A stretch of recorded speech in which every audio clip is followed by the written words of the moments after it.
Prayer and worship in spirit and truth. Spontaneous prayer of the heart, without words. Part 4 of 12. Revelations of Jesus Christ, from 1884 to 1950.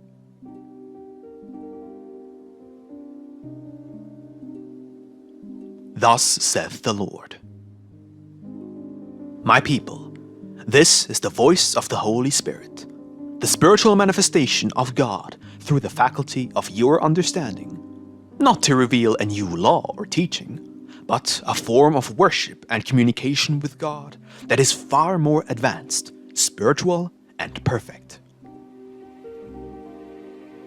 How many there are who hear my word, who have become great interpreters thereof, and nonetheless, in regards to practicing my doctrine, they are not the best of my disciples, and neither do they fulfill the divine commandment which tells you, love one another.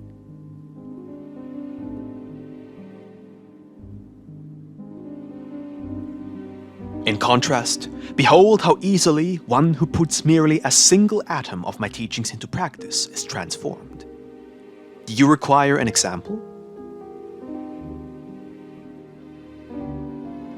There was once someone who, throughout his entire life, told me that he loved me through recited prayers. Prayers formulated by others, which he did not even understand, because they consisted of words he did not know. But one day, he came to understand the true way to pray. And by putting aside his old habits and concentrating on the innermost part of his spirit, he elevated his thoughts to God, and for the first time, felt his presence. He did not know what to say to his Lord. Sobs began to emerge from his chest, and tears flowed from his eyes. In his mind, a single thought formed, and it was, "My Father, what can I say to you, considering I do not know how to speak to you?"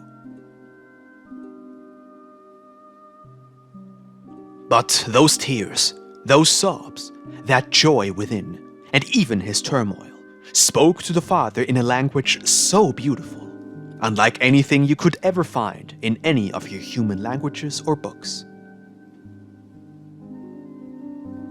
The babbling of this man, praying to his Lord in spirit for the first time, was like the first words of a child, charming and delightful to its parents, for they hear the first expressions of a being arising into life.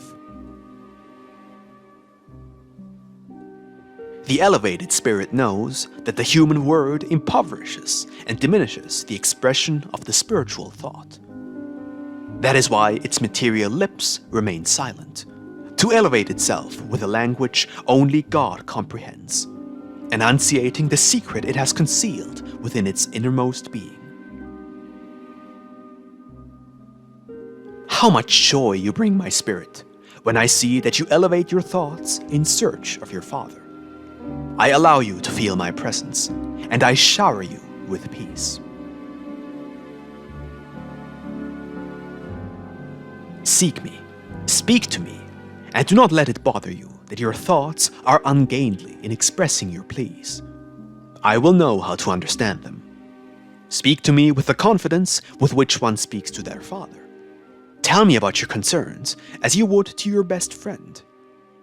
Ask me what you do not know, everything you cannot comprehend, and I will speak to you as a teacher.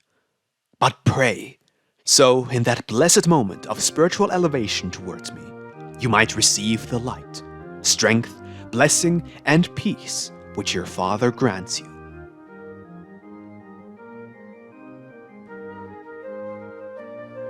Tell me of your sorrows in silence. Confide to me your yearnings.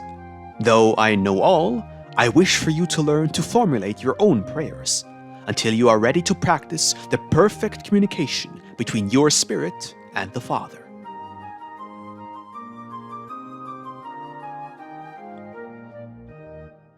Prayer can be extensive or brief, depending on what is required.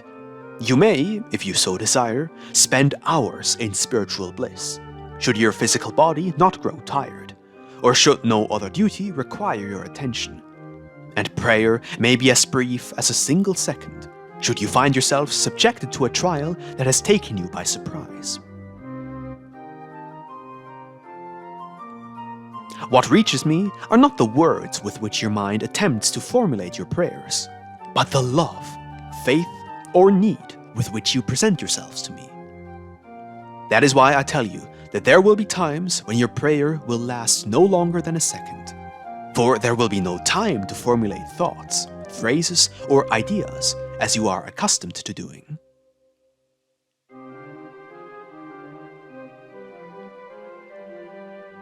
Wherever you are, you may call upon me, for the place is of no importance to me. What I seek is the Spirit.